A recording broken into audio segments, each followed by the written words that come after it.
संस्कृत के सेट ए को शुरू करते हैं। तो सेट ए का हम उत्तरमाला लेके आए हैं। तो आपको सिर्फ उत्तर बस को आपको देखना है और डायरेक्ट यही लिखना है जो हम लोग जो मैंने लिखा है। तो आप यहाँ पे देख लो, उत्तरमाला है, प्रश्नोत्तर क्रमांक एक, प्रश्नोत्तर क्रमांक एक से शुरू करेंगे। तो प्रश्नोत्तर क्रमांक एक का पहला जो प्रश्न है उसमें एक का पहला का जो आंसर आएगा, ठीक है, वो ख आएगा और ख में रहेगा आपका गुण संधि। फिर दूसरा है, दूसरा देख लो, तो दूसरा में आएगा घ निश्चल लिखा रहेगा। फिर देखो तीसरा पे ग रहेगा, उसमें मनोहर रहेगा। फिर चौथा देख लो, चौथा क आएगा, क में अत्र लिखा रहेगा। और पांचवा जो है वो घ है, उसमें पुत्र लिखा रहेगा। तो इस तरह से पांचों प्रश्नों का आंसर आपको मिल गया। इसके बाद प्रश्नोत्तर क्रमांक दो को देख लेते हैं। तो प्रश्नोत्तर क्रमांक दो में दो का पहला देख लेते हैं। तो प्रश्नोत्तर क्रमांक दो का पहला में देखो ख आएगा, ठीक है, वो भी एक सही विकल्प है। फिर दूसरा देख लो, तो दूसरा में आएगा घ आएगा और बहुव्रीहि समास से आएगा। फिर तीसरा में देखो घन इव श्याम आएगा, क आएगा इसमें। और चौथा जो है चौथा में घ आएगा, अधि लिखा रहेगा उसमें। और पांचवा में रहेगा का ऑप्शन आएगा और उसमें बालका रहेगा ऑप्शन में। तो ठीक है, आपको इसी को सेम टू सेम लिखना है। फिर अगला देख लेते हैं प्रश्नोत्तर क्रमांक तीन को।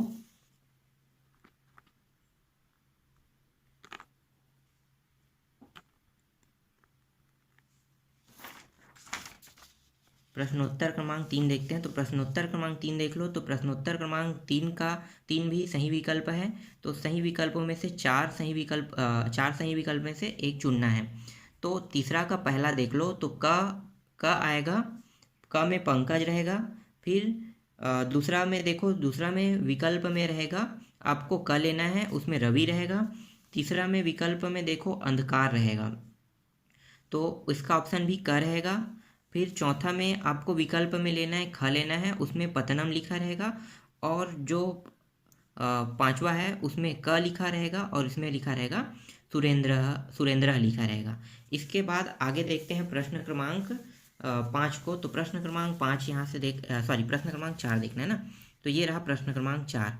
तो प्रश्न क्रमांक चार में देख लो, पहले देख लेते हैं प्रश्न क्रमांक चार का एक। तो इसमें रहेगा ख रहेगा, मध्यम पुरुष। फिर लिखना है आपको दूसरा में चार ऑप्शनों में से फिर एक लेना है, एक वचनम लिखा रहेगा।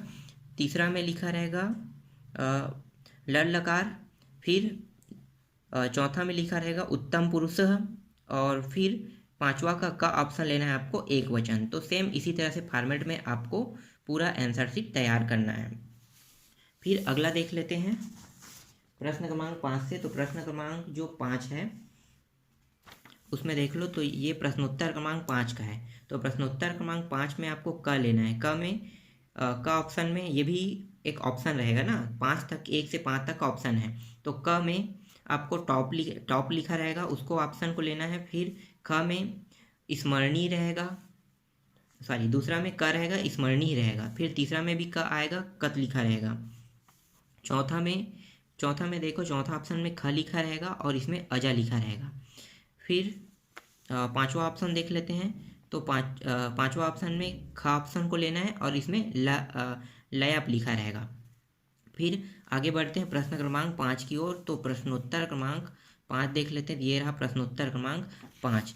अब ये प्रश्नोत्तर क्रमांक छः है ना। तो प्रश्नोत्तर क्रमांक छः में हमें सही जोड़ी मिलाना है। तो इसमें चार ऑप्शन रहेंगे, इन चारों ऑप्शनों को मिलाना है। तो पहला क्या है, कवची है। तो कवची किस ऑप्शन में आएगा, तो पहला आएगा चौथे ऑप्शन में। तो यहाँ पे देखो, यहाँ से आपको मिलाना है पूरी तरह से। तो ये रहेगा, यहाँ से इसमें आएगा, ठीक है। फिर दूसरा देखो ख रहेगा। ख में आपको तीसरा को ले ख में आपको ख क्या है, विरथा है। तो विरथा में आपको तीसरा लेना है, ठीक है। तो ये क्या है, रथ विहीन आएगा। फिर ग में लेना है, ग क्या है, युवा है। तो युवा में आएगा दूसरा, ये हो गया वृहदः। फिर घ में आएगा प्रपातः। तो प्रपातः का क्या रहेगा, जो बच गया है उसको ले लेते हैं अपतत। तो इस तरह से छठवां प्रश्न का आंसर आपको मिल गया है। इसके बाद हम देखते हैं सातवां प्रश्न को।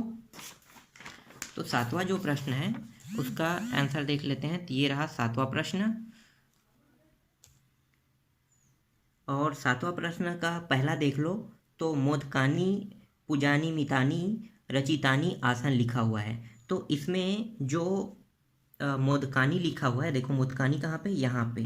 तो इसके स्थान पे आपको क्या लिखना है, मोदकानी के स्थान पे लिखना है आपको कानी लिखना है, ठीक है। तो कानी है, ये आपका आंसर रहेगा। तो इस आंसर को आपको लिखना है। फिर उसके बाद देखो दूसरा क्या है, ख क्या है, ग्रामे निर्धना स्त्री औसत। तो यहाँ पे निर्धना के स्थान पे आपको लिखना है काह लिखना है, ये काह रहेगा। फिर ग में देख लेते हैं, थोड़ा सा आगे बढ़ा लेते हैं, ठीक। तो ग में देख लो, ग क्या है, बालिका निर्धन मातुः दुहिता आसीत। तो बालिका निर्धना मातुः, तो निर्धना मातु जहाँ पे लिखा है इसके स्थान पे आपको कस्या लिखना है। तो ये रहा कस्या हो गया। फिर लास्ट देख लेते हैं घ। तो वृक्षा फलम न खादंती। तो इसमें वृक्षा के स्थान पे आपको लिखना है कह लिखना है। तो इस तरह से इसका आंसर ये रहेगा। उसके बाद देख लेते हैं प्रश्नोत्तर क्रमांक 8 को। तो प्रश्न क्रमांक 8 में देख लो, ये रहा प्रश्न क्रमांक 8 का डायरेक्ट आंसर ले क्या है, आपको यही लिखना है, ठीक है। तो इसमें प्रथम विभक्ति पूछा है बालक का। इसमें तीन प्रश्न थे, इसमें से हमने 2 को हल कर दिया है। तो इसमें देखो पहला जो है प्रथम विभक्ति लिखना है, तो बालका बालकौ और बालका रहेगा। फिर चतुर्थ विभक्ति लिखना है। चतुर्थ विभक्ति में दूसरा जो प्रश्न बना है उसमें है फलाय फलाभ्याम और फलेभ्यः। तो ये इस तरह से 8वां प्रश्न भी कंप्लीट हो गया। इसके बाद देख लेते हैं 9वां प्रश्न। तो यहाँ पे देखो 9वां प्रश्न है। तो 9वां प्रश्न में 2 प्रश्न थे, इसमें एक अथवा था, तो हमने इसमें अथवा को लिया है। तो अथवा क्या है, युष्माकम लिखा हुआ था, तो युष्माकम को लिए हैं। तो युष्माकम यहाँ पे अथवा लिखने की जरूरत नहीं है, क्यों, क्योंकि यहाँ पे हमने युष्माकम शब्द लिख दिया है, इसलिए डायरेक्ट हो गया कि हमने उसमें से कौन से प्रश्न लिया इसको हमने बता दिया है, ठीक है। तो आप इस तरह से लिख लेना।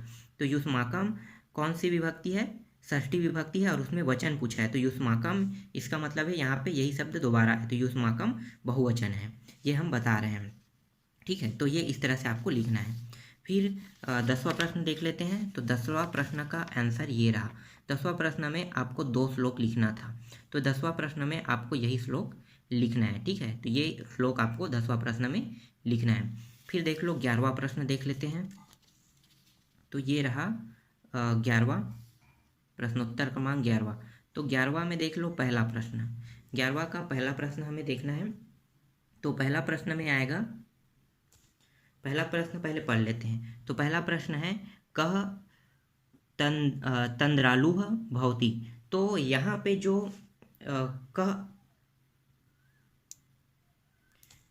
जो कह लिखा है उसके स्थान पे आपको, यहाँ पे हमें कह के स्थान पे हमें लिखना है बालः, ठीक है। तो यहाँ पे हम लिख देंगे बालः। तो क्या किसके स्थान पे लिखेंगे, कह के स्थान पे।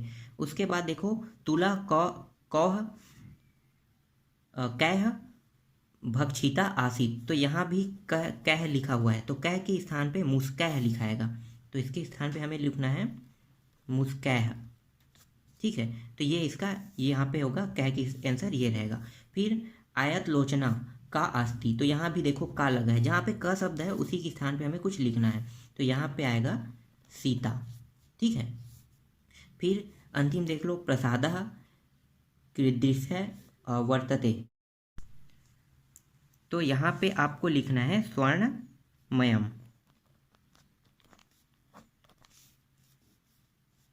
स्वर्णमयमः। तो ये इसका आंसर रहेगा, ठीक है, च तक के। बाकी जो प्रश्न है उसको हम लोग दूसरे पार्ट में देखेंगे। इसी वीडियो के नीचे जो डिस्क्रिप्शन बॉक्स है उसमें इसका लिंक लगा रहेगा।